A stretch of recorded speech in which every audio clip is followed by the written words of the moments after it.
il est pas mal, hein, ce cadre. Vous savez ce que c'est? Eh oui, c'est les arts et métiers. C'est les arts et métiers, mais avant c'était une abbaye, l'abbaye de Saint-Martin-des-Champs. Vous savez que je vais vous emmener faire un voyage, là. J'en suis très heureux. On va même utiliser une machine à remonter le temps. Il y a plein de choses qu'on va découvrir. La première bicyclette, le cinématographe des Frères Lumière, le téléphone Bell. Il y a des choses qui vous intéressent en particulier? Moi, j'adore tout ce qui va dans les airs. Vous, votre truc, c'est de défier les lois de la gravité. Vous aimez l'équilibre précaire, ça vous vient d'où? Ça me vient de ma propre existence. C'est plutôt pour donner à voir la fragilité plutôt que l'exploit. La science, vous, ça vous fascine? Oui et non. C'est-à-dire qu'il y a les deux versants dans la science. Hein. Il y a toutes les avancées pour le meilleur et aussi pour le pire. Hein. Bon, en tout cas, on va marcher dans les pas des grands inventeurs, des grands aventuriers. Est-ce que vous aimez les défis? Ah ben j'adore les défis. De toute façon, on ne peut pas avancer sans défi. Bonjour Johan, bonjour. Bonjour. Bienvenue dans votre Paris des Arts. Vous êtes jongleur, acrobate, danseur, chorégraphe, acteur. Vous êtes l'homme qui tombe, l'homme qui s'envole, l'homme qui rebondit, l'homme qui joue toujours en équilibre précaire. On va donc revenir dans cette émission sur votre parcours de haute voltige. Mais avant, je vous propose de découvrir les joyaux de ce musée des arts et métiers. Eh bien, allons-y, on y va. Le musée des arts et métiers, c'est le musée des premières fois. Première fois que nous avons volé, roulé, fait du cinéma, travaillé le verre ou la céramique. Ici, on explore le progrès technologique à travers des exemples bien concrets et l'on découvre un patrimoine unique au monde. Bonjour, merci de nous accueillir. Alors notre invité aujourd'hui, Johan, c'est un homme qui aime s'envoler. On va s'intéresser aux objets volants, il y en a plusieurs ici.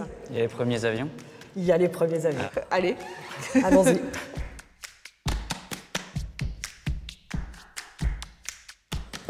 Ah ouais.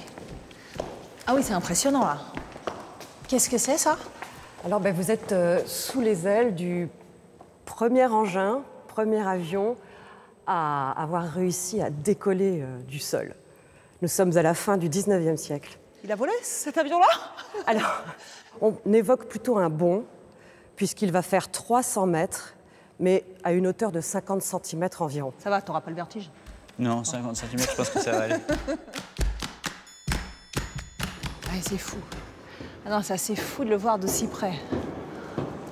C'est incroyable quand même de se dire que on a traversé la Manche avec cet engin-là. Alors il faut imaginer en ce 25 juillet 1909, 5h30 du matin, 37 petites minutes vont suffire à Louis Blériot pour rejoindre les côtes anglaises.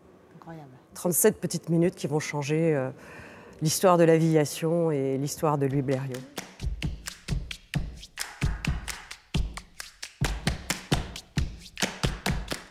Alors, Karine, vous ne le savez peut-être pas, mais dans le tout dernier spectacle de Johan, qui se tient au Panthéon, il y a un pendule de Foucault, le fameux pendule de Foucault du Panthéon, qui est accroché à 67 mètres de hauteur. Et évidemment, il joue avec. Et ici, vous nous expliquez comment fonctionne le pendule de Foucault. Cette démonstration permet d'apporter une preuve palpable de la rotation de la Terre sur elle-même. J'ajoute les petites quilles qui vont permettre en fait, de visualiser le phénomène.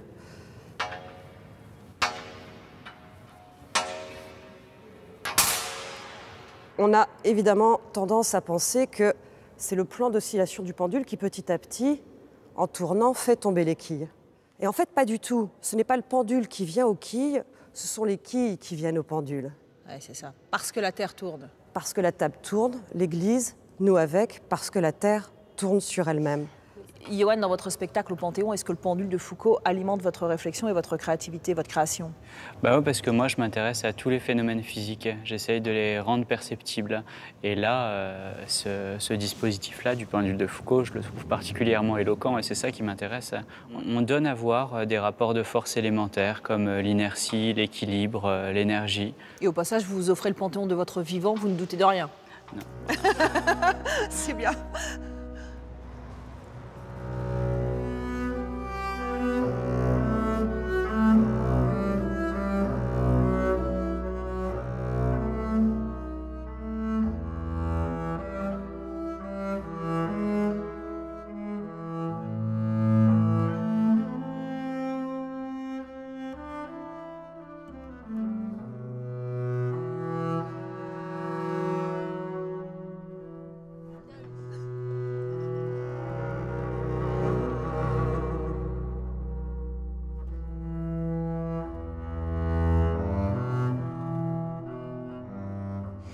Johan, quand j'ai préparé cette émission, je me suis demandé comment vous nommez. Vous êtes circassien, danseur, chorégraphe, acteur. Comment est-ce que vous vous définissez?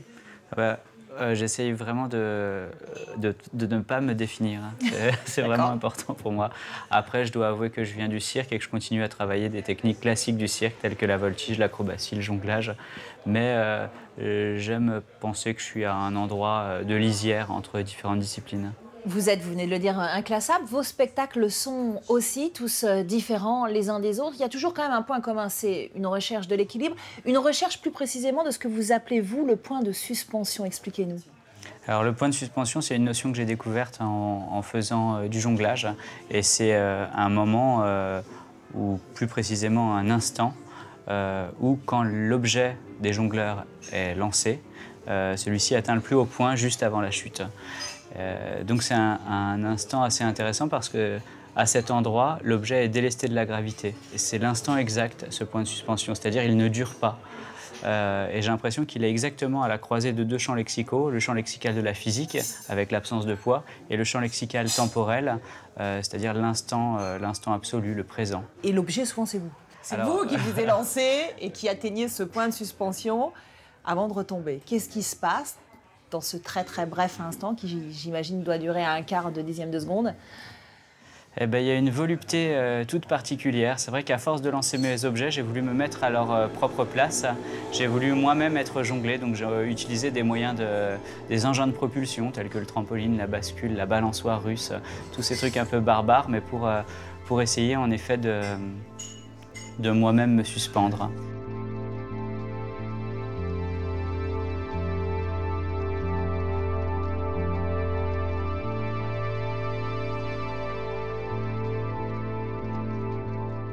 Vous avez créé votre compagnie en 2010 et vos compagnons de jeu viennent d'horizons très différents. Vous n'aimez pas cloisonner. Ce qui a été à la base de ma compagnie, c'est quelque chose que j'ai appelé l'atelier du joueur, qui était une manière de réunir des artistes issus de champs différents sous ce prisme-là, le jeu. Et en même temps, c'est une manière pour moi de rester connecté je pense, à l'enfant que j'étais. Alors, quelle est votre ambition à la tête du Centre chorégraphique national de Grenoble? Ce qu'on essaie de faire, c'est, je pense, un large geste de décloisonnement. On a essayé de créer un centre de création le plus mobile possible pour pouvoir entretenir des rapports un peu inédits avec des tas d'environnements. Et j'aime essayer d'imaginer des spectacles ou des ateliers qui vont pouvoir être très mobiles et rencontrer aussi des populations qui n'avaient pas forcément prévu de rencontrer l'art en quelque sorte. Dans le nom de vos spectacles, Cavale, l'art de la fugue, celui qui tombe, le drame n'est jamais loin. Moi, j'ai l'impression qu'il y a quelque chose qui annonce quand même un désastre. Est-ce que c'est conscient?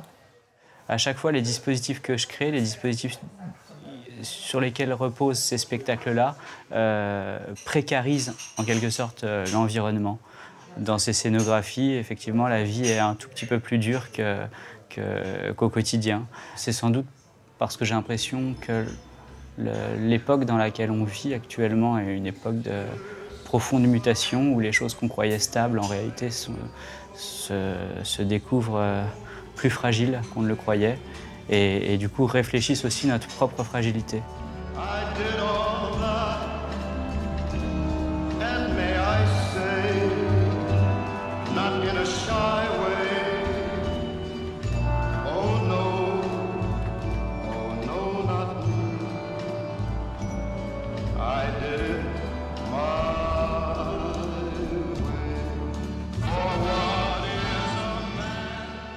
Et est-ce que vous vous imposez des contraintes physiques de plus en plus grandes ou la poésie reste l'axe principal?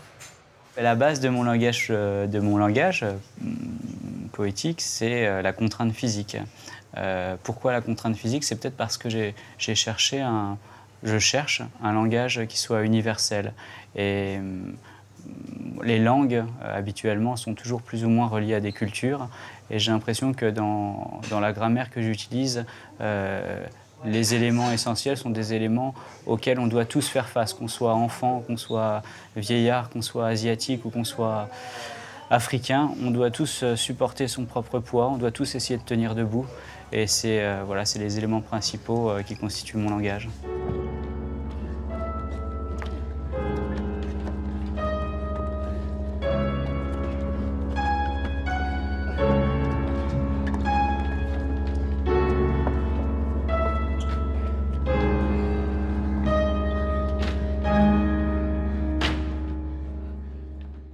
défiez les lois de la physique, recherchez toujours, repoussez toujours un peu plus loin les limites de l'équilibre. Ça correspond à quoi? Un besoin de contrôler, de jouer sa vie, de ne pas mourir?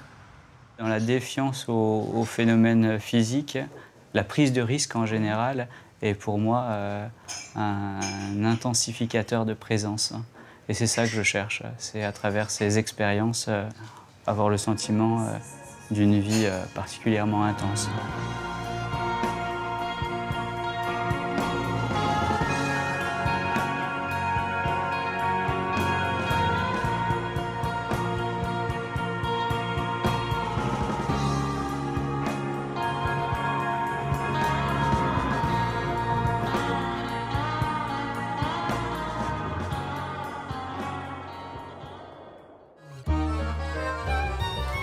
Dans son Paris des Arts, Yoann nous emmène à la rencontre du scénographe et designer Richard Peduzzi. À Paris, il a notamment été directeur de l'École nationale supérieure des arts décoratifs. À Rome, il a régné sur la Villa Médicis. C'est l'un des plus grands décorateurs de théâtre de notre époque. Son dernier défi, offrir à la Scala, cette ancienne salle du boulevard de Strasbourg, les parures d'un haut lieu de la culture.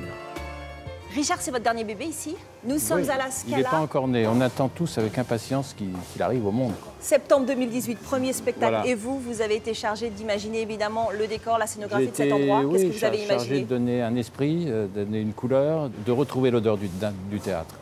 C'est-à-dire que là, vous partez à la fois d'un trou béant, oui. Mais c'était un lieu. D'ailleurs, quand j'ai vu qui la avait une première fois histoire. ça m'a fait partir en courant, tellement c'était un trou, de la poussière, des ruines, tout ça. Mais en fait, les ruines renaissent, donc c'était intéressant de travailler là-dessus. Et puis j'ai eu la chance de voir des spectacles, de rencontrer des gens comme Yoann, d'admirer vraiment ce qu'il faisait. Ça m'a redonné le goût de repenser le théâtre autrement, presque. Bon, alors Yoann, évidemment, vous êtes très attentif au travail de Richard. Et pour cause, c'est vous qui allez ouvrir le bal ici à la Scala. Vous avez un peu la pression? Un petit peu, ouais, je dois dire, mais surtout beaucoup d'excitation. Ouais. Parce que là, je vais tenter de faire jouer le théâtre au sens propre, c'est-à-dire d'utiliser presque le théâtre à la manière d'un agrès, quoi. Richard, vous nous faites visiter le chantier? Bien sûr, avec joie. Allez, on vous suit, hein? On se casse la gueule avec la gueule. Oui, il y a de l'eau là. Il y a de l'eau? Là. Richard, Oui. elle va être où la scène? Alors, la scène, elle va être partout en fait. D'accord. Il va y avoir des gradins Ouais, transformables dans tous les sens. d'accord. Et puis, elle va être aussi frontale, comme un théâtre à l'italienne. Les possibilités que ça va donner d'exploiter le lieu, de permettre aux artistes d'inventer des mouvements, des choses, des situations différentes, je crois que ça va être extraordinaire. Le théâtre, vous y revenez. Ça a reviens. été une longue période Bien de sûr. votre vie. Ah ouais, ouais. Elle a débuté avec une rencontre décisive en 1967, rencontre qui date un Vous peu. êtes au courant de tout, c'est très Patrice bien. Chéreau, hein. Ouais. Avec lui, ça a été le début de la grande aventure. Ah bah ouais, c'était extraordinaire. Ouais. J'ai eu la chance de rencontrer Chéreau qui a laissé libre cours à mon imagination. Je lui montrais des dessins, on en parlait, mais il me laissait toujours libre. Voilà. Mais Et, c'est comme avec, ça. et Hein. avec lui, vous avez fait presque tous ces décors. Tous ces décors, Ouais. depuis Tous ce ces- moment-là. Ouais. Vous avez vu qui arrive? Ah. Mélanie et Frédéric Biessy, Mélanie et Frédéric les Biessy. heureux propriétaires du lieu. Vous êtes content de ce qu'a inventé, de ce qu'a imaginé Richard, cette scénographie tout de bleu vêtu? Ouais. Merci. Mais c'est vrai, c'est Ouais. un enchantement. Et pourquoi est-ce que vous avez choisi Yoann pour ouvrir le bal? Pour la même Ça, raison. c'est un coup de cœur. Pour la même raison que Richard. Et avec Yoann, on ne pouvait que s'envoler dans le ciel de Paris pour notre questionnaire du Paris des Arts.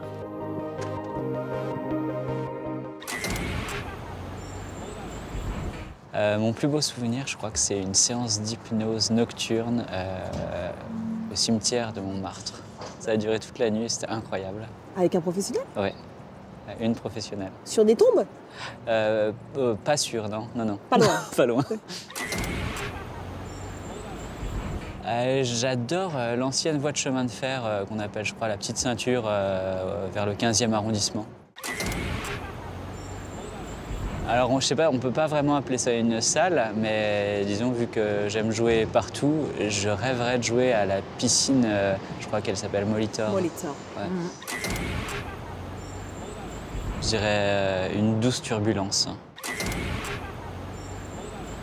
Un petit restaurant vraiment minuscule qui s'appelle le Daraton, rue Édouard Jacques, dans le 14e. Le silence. Paradoxal. Merci Johan Bourgeois. Merci. Ainsi s'achève votre Paris des Arts. Vous pouvez bien sûr retrouver l'émission consacrée à Johan sur notre site internet france24.com. Et puis vous le savez maintenant, le Paris des Arts se poursuit aussi sur les réseaux sociaux. À très vite. Qu'est-ce qu'on fait, on prend un parachute ou quoi? Qu'est-ce que t'en penses? C'est joueur en plus donc. Je dirais... Oh la mince. Ouf. Ça va? Oui, ça va. On m'avait dit que j'étais joueur. On doit la refaire à nouveau. Je suis désolé, vous êtes pressé, je suis vraiment désolé.